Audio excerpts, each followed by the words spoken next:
Hi, my name is Johan and I'm part of the PeakScale team.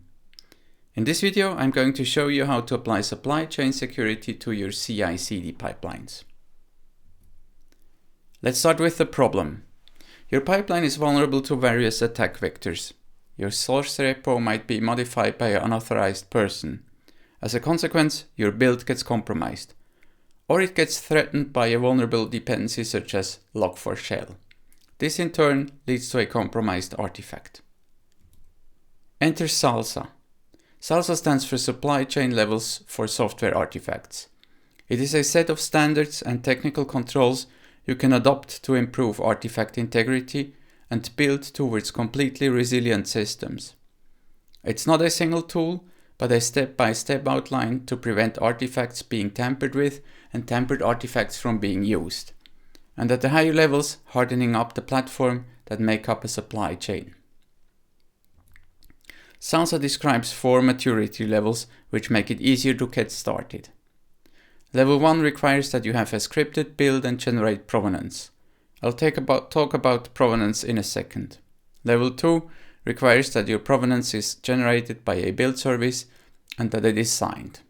Level 3 adds more security controls and ensures that you have non-falsifiable provenance. Level 4 is pretty hard to reach because you have to be able to guarantee reproducible builds, for instance. SLSA itself uses another standard, in-toto.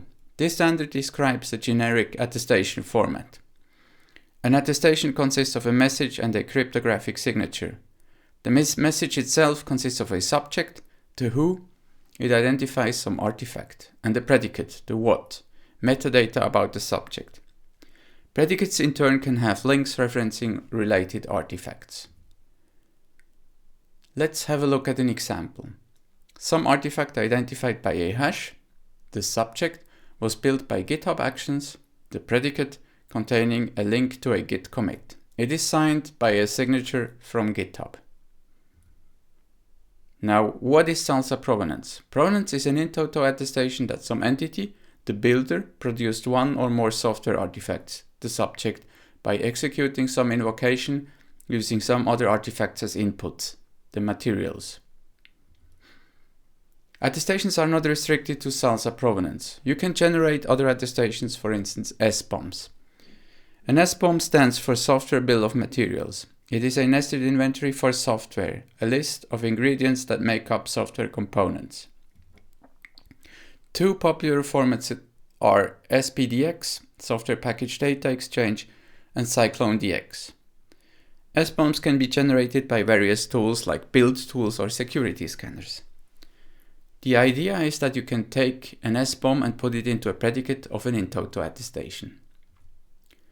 This leads us to a secure CI/CD pipeline. During the build process, you can generate not only SLSA provenance and SBOMs, but you can also add other evidence and store it securely with the artifact. For instance, you can store the vulnerability scan result or other security scan results. But not only that, you can also generate attestations that denote the deployment or some quality gate. A CI/CD pipeline does not cover the later stages of the DevOps slope. You can go beyond that by leveraging those attestations to continuously monitor your production environment. This can even lead to a continuous compliance system.